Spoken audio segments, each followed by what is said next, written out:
Fala pessoal, tudo bem? Estamos aqui de novo, começando mais um podcast Pode Sorrir Mais, sempre trazendo para você aí temas relacionados à saúde. Hoje temos o prazer de receber aqui nosso convidado, que é graduado pela Universidade de Uberaba no ano de 2000. Ele é especialista em endodontia pela ABO de Uberaba, especialista em implantodontia também pela ABO de Uberaba e especialista em ortodontia também pela ABO. Satisfação receber aqui o meu amigo também, né? Doutor Ricardo Coelho, muito obrigado pela presença. Tiagão, eu que agradeço a oportunidade. Primeiramente, né, te parabenizar pelo Pode Sorrir, que é um podcast que realmente vem, né, abraçando aí, passando muita informação para a população, para quem te segue, para quem segue a gente aí. Então você está de parabéns e vamos lá. Obrigado, é isso aí. Hoje nós vamos abordar o tema de endodontia, que é o famoso tratamento de canal, né?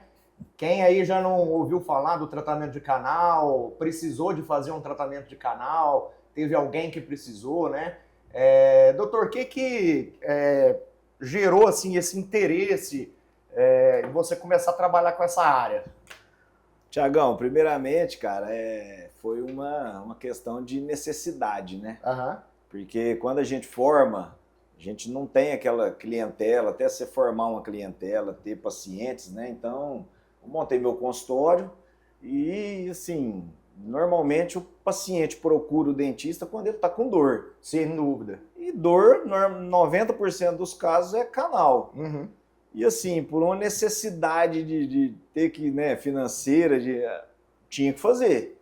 Então, assim, na faculdade eu já fazia, eu já tinha uma boa destreza para fazer. Então, assim, todos os casos que apareceram no meu consultório, eu comecei a fazer e fui despertando esse gosto. Maravilha. Né? E normalmente a gente quer o quê? A maior satisfação não é nem a questão financeira, é você poder tirar a dor do paciente. Né? Claro, obviamente. Isso aí é bem satisfatório para o profissional, né? Agora me conta uma coisa, é um tratamento que muita gente trata aí como temido, né? É um tratamento que o vizinho fala, nossa, você vai precisar de mexer com o canal, mas aquilo ali é muito doloroso. Por que por que existe esse... Tiago, eu acho que, assim, o paciente, ele, normalmente, quando ele chega no consultório, que ele já ouviu o relato, igual você falou dos vizinhos, de algum parente, de um amigo que sofreu com o canal, eu acho que não foi por causa do tratamento de canal. Esse sofrimento dele foi anterior ao tratamento. Sim. Porque ele começou a sentir dor quando bebia uma água gelada, quando comia alguma coisa quente. Às vezes, na hora dele dormir, ele deitava na cama, que ele sentia o coração pulsar no dente. Sim, então, ele não dormia à noite. Então, assim, esse pré-atendimento é o que realmente faz as pessoas, que gera essa coisa ruim com relação ao tratamento de canal. Porque, assim, a partir do momento que o paciente chega no consultório, você faz o diagnóstico e fala, não, tem que fazer o canal, você anestesia o paciente, o tratamento é realizado com tranquilidade, o paciente não vai sentir dor, entendeu? Uhum. Existem as medicações pós-operatórias também que a gente pratica, então assim, a gente dá sempre uma satisfação para o paciente. Ótimo. Então é bom que a gente comece a quebrar, né, esse paradigma aí de que é um tratamento temido, na verdade. E outra coisa também, né, o limiar de dor é de cada um. Sim. Né? Então, assim, às vezes o que para mim é uma dor insuportável, para você é tranquilo. Certo. Ou vice-versa. Então, tem paciente que ele chega e pede para nem anestesiar, tem caso, você acredita? E tem paciente que já chega e fala, não, já tenho medo, já anestesia, né? Que a gente sempre prioriza anestesiar para a gente poder trabalhar com tranquilidade. O paciente também está bem tranquilo ali. Sim, então, sim. Essas analgesias hoje, elas são bem boas e dá um conforto maior ao paciente. Ah, maravilha. E o que gera esse problema no canal? Quais que são as principais causas, né, que provocam esse processo ali de contaminação da polpa, né, de inflamação e que gera essa dor toda no paciente? Às vezes os pacientes procuram a gente até de madrugada, né, com o rosto inchado. O que gera isso? Qual é a causa? Então, Thiago, a principal causa são as cáries extensas, né? Uhum. São aquelas cáries que às vezes a pessoa não tem o hábito de estar procurando o dentista a cada 6 meses, ter aquela rotina de prevenção, e às vezes o paciente chega no consultório com uma cárie muito extensa, e essa cárie já atingiu a polpa coronária, que é uma parte da estrutura anatômica que está na coroa do dente, e que ela tem uma continuação que vai para a raiz do dente. Então, assim, a cárie extensa, profunda, ela é um fator. Uhum. Tem pessoas que às vezes têm muita hipersensibilidade também, e isso chega num ponto que o paciente fala, não, faz o canal. Certo. Existe também a questão de traumas, né? A pessoa às vezes, por exemplo, pratica algum tipo de esporte, toma uma pancada num dente, e a princípio ele fala, não, tá normal. Depois você começa a notar, por exemplo, um escurecimento do dente, uma alteração de cor, e que isso já vai levar a uma contaminação dessa polpa e ter que realizar o tratamento de canal. Hoje, né, pós-pandemia também, tem a questão de bruxismo e apertamento, sim, né? Porque as pessoas cada dia mais estão mais estressadas e estão realmente descontando em cima dos dentes. Então, isso assim, também pode gerar. Pode gerar também. Legal, tem paciente que chega no consultório, às vezes a restauração está fraturada, está com o dente, às vezes, com a trinca na coroa, que você vê, ó, vai ter que fazer um canal aqui e tentar reabilitar depois, por causa do apertamento noturno.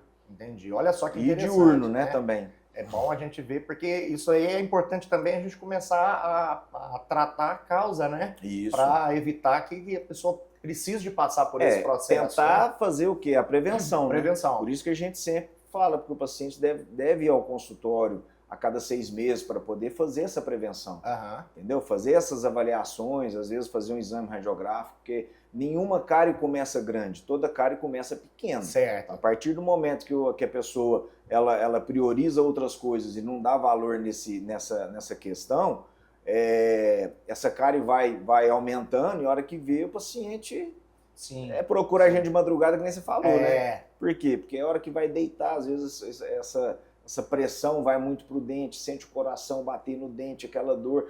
E, gente, não tem medicação que alivie, né? Não. Alivie. Aí é um caso que a gente fala que tem que abrir o dente mesmo. Essa sensação do coração bater lá dentro, a gente escuta isso, né? Por que acontece isso? Porque acaba gerando uma pressão na polpa, né? Na polpa coronária, que é uma estrutura anatômica do dente. E isso, a pressão também, quando você deita, aumenta, porque ela vai mais para a cabeça. Então, assim, quantas vezes você já ouviu falar do paciente falar, nossa, eu deitava, eu não dava conta, mas aí a hora que eu tive que dormir sentado essa noite. Por quê? Porque aliviava um pouco, diminuía essa pressão, entendeu? Enquanto a gente não abrir, não aliviar aquilo ali, não remover aquela polpa, aquela estrutura, é o nervinho, né, que o pessoal fala, a dor realmente ela não cessa. Não cessa. Outra coisa que você abordou é a relação de trauma, né? Às vezes a gente pega pacientes que sofreram, às vezes, praticando um esporte, ou às vezes um tombo mesmo, alguma pancada, e esse paciente ele vai evoluindo, né? Gradativamente. Pode acontecer depois de algum tempo, né? Isso. Às vezes o paciente chega com um dente, acho que o principal sintoma, ou a principal característica que a gente observa talvez a alteração de cor de um elemento dental, de um dente.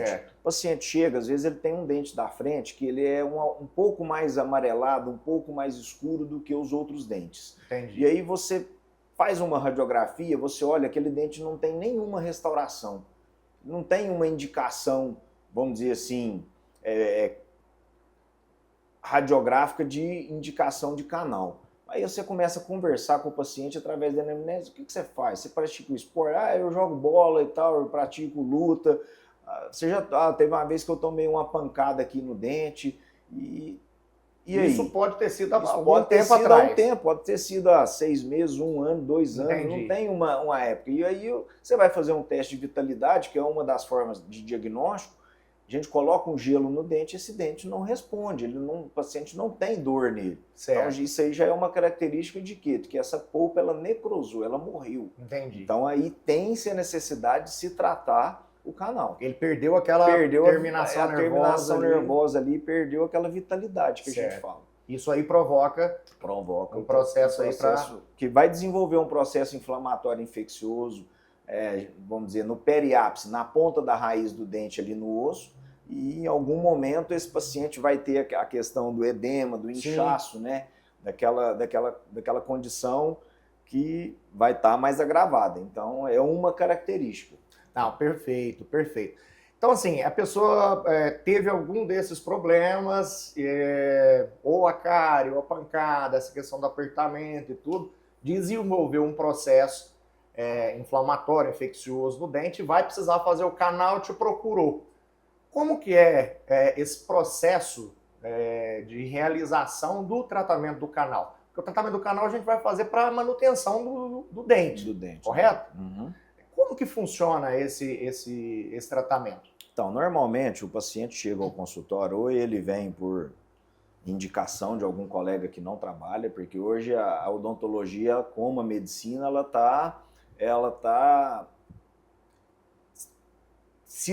tem sido tratada de forma por especialidades. Então, por exemplo, eu faço canal, você faz implante. Então, o Thiago é o paciente do Thiago. Ricardo, estou com um paciente aqui, mas eu não faço canal, vou te encaminhar porque ele tem necessidade. O paciente vai encaminhado para a gente. Chega lá, a gente faz toda uma avaliação clínica, faz alguns testes, tá? Um testinho com gelo, teste com quente, um teste a percussão, que é bater no dente, e, lógico, o raio-x ou mesmo a tomografia, que hoje é um recurso muito importante para nós endodontistas. Tá? Então, feito o diagnóstico, tem-se a necessidade, o tratamento hoje ele é realizado de uma forma bem diferente do que era realizado anteriormente. Antigamente, eu pego muito paciente que já fez canal? Já fiz canal, mas há 20 anos atrás.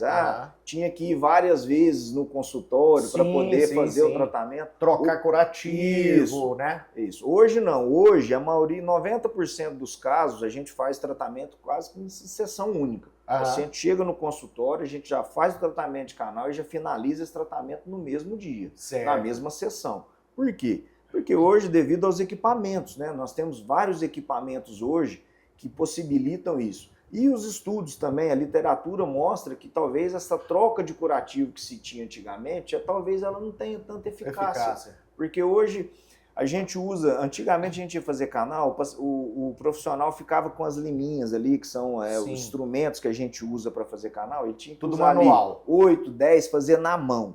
Hoje nós usamos sensor de raio-x. Hoje a gente tira a radiografia, não precisa ir para a caixinha de revelação. A gente tira a radiografia, 3 segundos ela está na tela do computador. Maravilha. Hoje nós usamos o quê? O localizador apical. O localizador apical é um aparelho que ele mede o tamanho desse canal. Antigamente a gente tinha que ir no tato, descendo e pegar, punha a lima lá dentro, tinha que tirar a radiografia, medir na reguinha, ver, não precisa descer mais um pouco. O localizador ele é mais preciso do que essa imagem radiográfica. Sim. Porque nem sempre o forame apical, que é como se fosse um suspiro, que todo dente tem na parte da ponta da raiz, nem sempre ele está na ponta, às vezes ele está um pouquinho lateral, então ele auxilia a gente nisso. E hoje nós usamos um aparelho também, que a gente fala que é o sistema rotatório, que a gente tem um motorzinho, igual é feito um motorzinho para fazer implante, um motorzinho que a gente usa limas de níquel titânio especiais, mais flexíveis, que elas aceleram o tratamento, dão uma eficácia maior na limpeza dos condutos, além dos produtos da parte química que a gente usa, né? As soluções irrigadoras que a gente usa para poder realizar essa desinfecção, além do ultrassom também. Que legal. Que ele auxilia a gente demais também. Então hoje veio tudo para otimizar o tratamento. Para otimizar o tempo e para melhorar também. Certo. Entendeu? Hoje a gente consegue uma eficácia maior, a gente tem um índice de sucesso muito grande com os tratamentos de canais. Que maravilha. Esse instrumento rotatório, no caso, ele vai substituir, então, só para o pessoal entender, ele vai substituir o uso daquelas liminhas. Então, por exemplo, antigamente, para eu poder fazer um canal de forma manual, eu tinha que usar lá umas 8, 10 liminhas daquela. Certo. Hoje, eu uso 2 limas do sistema rotatório, o canal já está limpo. Certo, então, que assim, maravilha, olha só. Ele tem uma eficácia maior, entendeu? Ele consegue fazer uma limpeza mecânica das paredes do canal, né? Remove o nervinho e limpa as paredes de uma forma mais eficiente. E o tempo. A gente consegue fazer muito mais rápido. E hoje é muito melhor, né? Porque a pessoa fica deslocando também, né? Pro consultório, pro próprio dentista, pro próprio profissional. Hoje, né? O que acontece? O dia de todo mundo é muito corrido. Então, assim, as pessoas querem o quê? Agilidade. Tempo é dinheiro. Isso. Tempo é dinheiro. Então, as pessoas não querem ficar indo no consultório. Tanto que a gente ainda encontra, né, Tiago? O indicador ainda encontra um pouco de resistência do paciente quando ele chega e fala assim, você precisa de fazer um tratamento de canal, mas eu não faço, vou te encaminhar para o especialista. Às vezes ele não quer sair do consultório, ter que ir para outro. Ele já queria resolver ali. Né? Então, assim, por causa desse tempo. Então, essa questão de se fazer o tratamento em sessão única, ela veio para realmente otimizar esse tempo e melhorar. Maravilha. Para a gente. Mas para ressaltar mais uma vez, eu acho que é importante para quem precisa de fazer esse tipo ou qualquer tipo de procedimento odontológico, que a pessoa procure um profissional capacitado para isso, né? Pessoa que estudou, faz aquilo ali diariamente, tem uma prática melhor, né? Para você não correr o risco de ter aí problemas durante esse tratamento e depois também, né? Só para pegar um gancho, essa questão da sessão única, às vezes as pessoas perguntam para a gente, mesmo se o canal tiver um processo infeccioso ativo ali, porque como a gente já tem um tempinho de formado, eu também já trabalhei com um canal, né? Existem pessoas que elas ficam meio ressabiadas, assim, mas doutor, você vai fechar já o canal de uma vez só, mas o meu dente ele está infeccionado, será que isso não vai me dar problema depois? Me conta como é que funciona isso. Então, Thiago, isso aí vai de cada profissional. Eu também vim de uma época em que a gente tinha que trocar curativos. Eu tenho 25 anos de formado, né? Então, assim, antigamente a gente tinha que trocar curativo. Hoje, nem sempre a gente faz isso. Quando você pega um dente que você sabe que estava necrosado, ou seja, que ele já estava contaminado, já estava com a polpa morta, devido à eficácia e eficiência dos sistemas que a gente usa, das soluções irrigadoras, às vezes a gente fecha esse canal na mesma sessão. Certo. Mesmo tendo uma lesão radiográfica, a gente fecha. Eu, Ricardo, tá? Por exemplo, quando o dente tem fístula, que é aquela bolinha de pus que aparece às vezes embaixo na gengiva, Sim.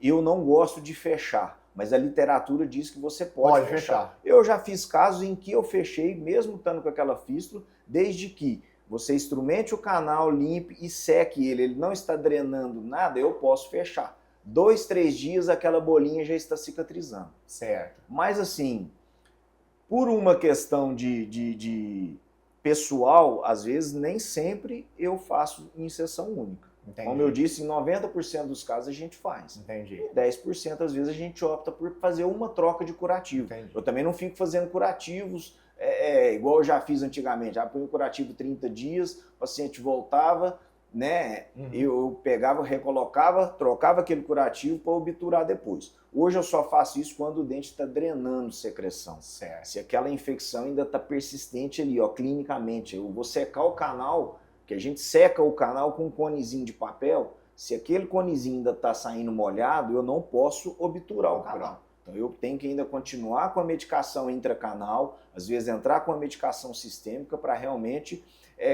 acabar com aquele processo inflamatório infeccioso para depois se obturar. Então, assim, existem linhas que usam o curativo, existem linhas que já optam por fazer em sessão única. Certo. Eu, às vezes, faço das duas formas. Aí vai do bom senso ali naquele momento de cada caso. Cada caso é um caso. Vai depender de uma avaliação clínica do paciente. Cada caso é um caso. Cada caso é um caso. Isso. Tá certo.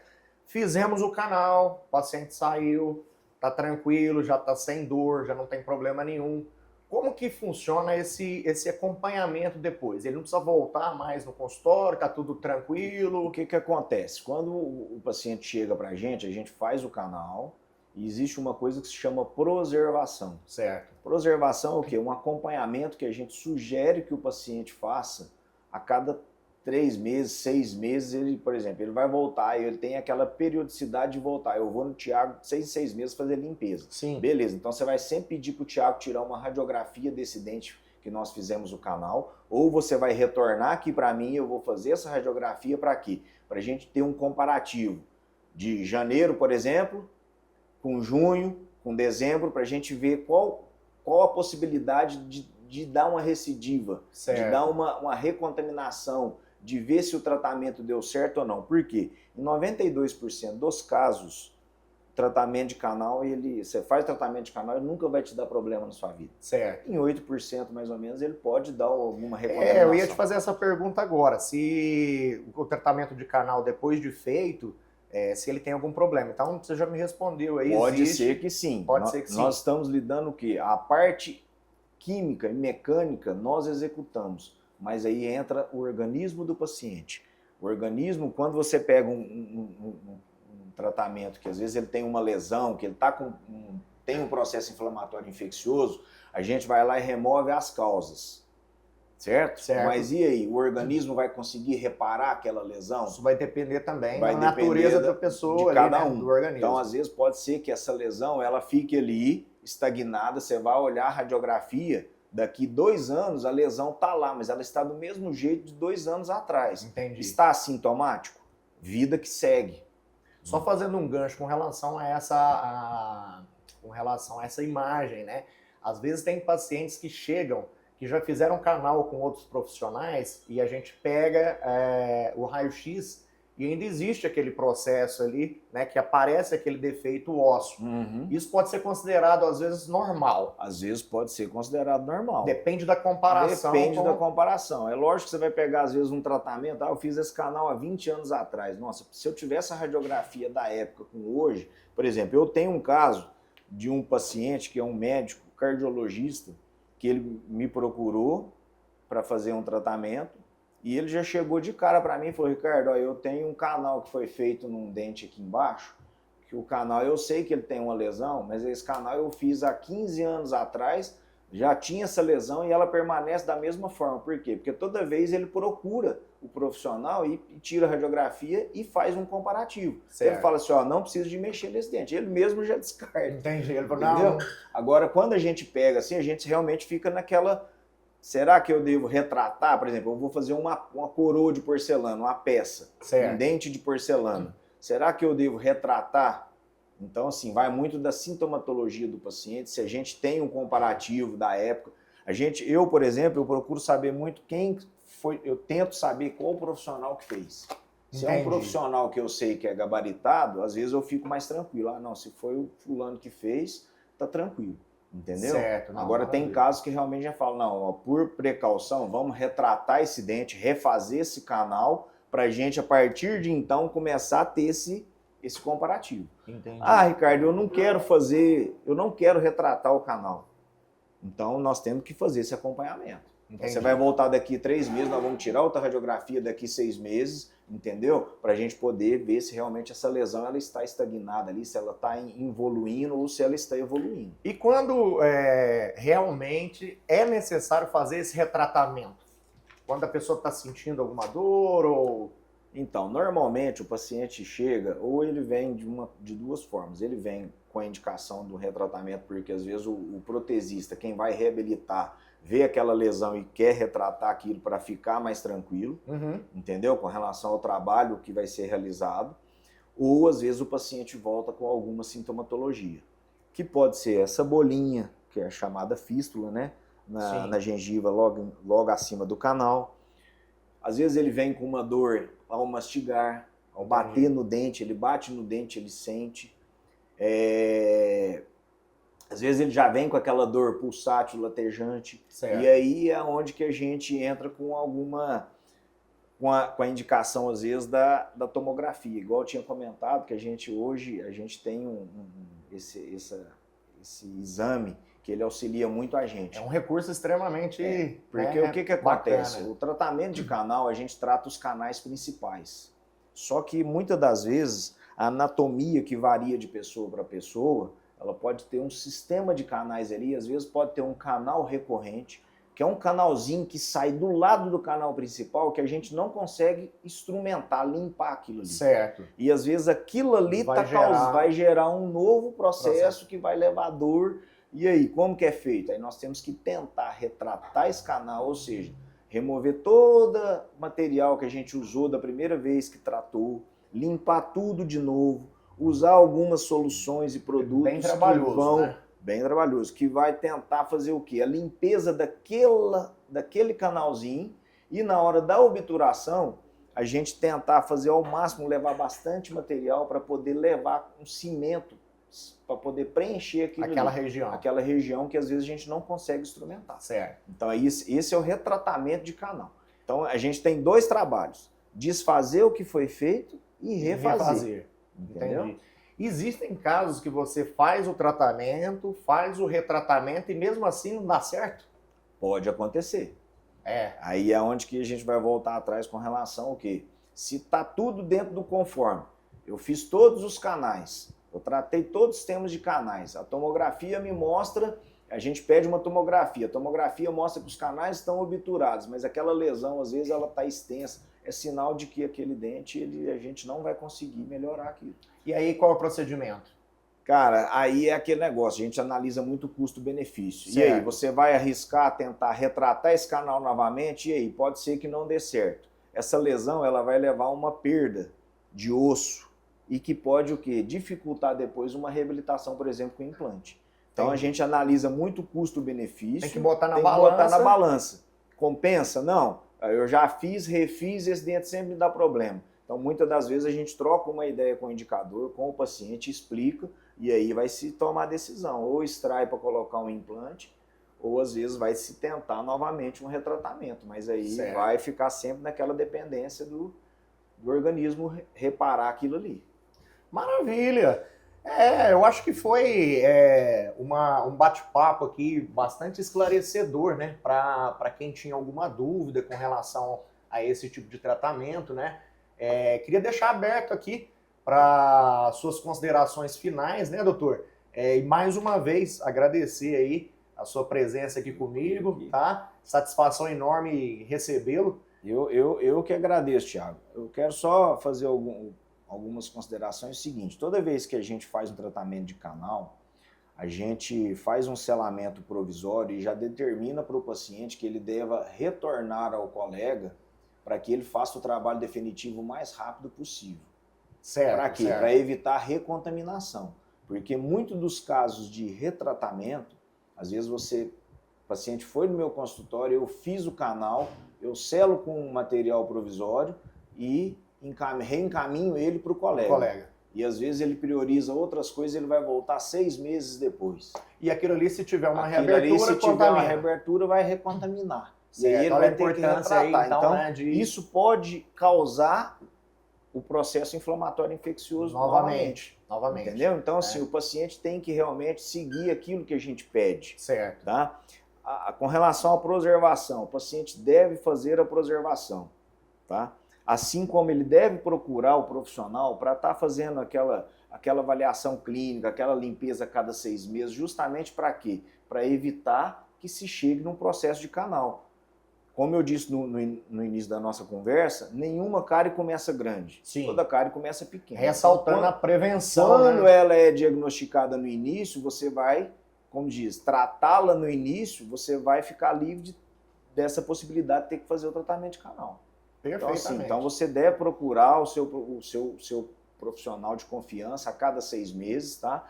E entender que hoje a odontologia está trabalhando com especialidades. Hoje nós temos aqueles profissionais que só fazem implante, aqueles profissionais que só trabalham com canal, aqueles que só fazem estética, aqueles que só fazem harmonização. Então você tem que ter esses profissionais de confiança, porque o seu dentista ele vai encaminhar para aquele que é de confiança dele. Sim. E você tem que confiar e fazer E que seja um profissional capacitado para realizar aquele tipo de procedimento. Hoje é fácil, né, de você pesquisar aí nas redes sociais, de você, né, uma gama de coisas que você, de possibilidades que você acaba conhecendo o profissional e vai vendo aquele profissional que vai se especializando, aquele que vai procurando cada dia mais investir em equipamentos, entendeu? Sim, Porque isso importantíssimo também. tudo isso vai agregar no resultado final. Maravilha, Tá? maravilha. Tiagão, queria te parabenizar mais uma vez pelo podcast, pelo Pode Sorrir, tá? E que nós possamos ter mais oportunidade de estar aqui com você. Sem dúvidas. Sempre que Muito precisar, obrigado. pode contar comigo aí. Claro. Muito obrigado mais uma vez pela participação aí. E você fique ligado, porque nós vamos logo estar colocando aí uma prévia dessa entrevista e você vai acompanhar a entrevista na íntegra no nosso canal do YouTube. Acredito que foi bem esclarecedor para todo mundo, tá bom? E a gente se encontra aí na próxima oportunidade. Um grande abraço a todos. Fiquem com Deus. Um abraço.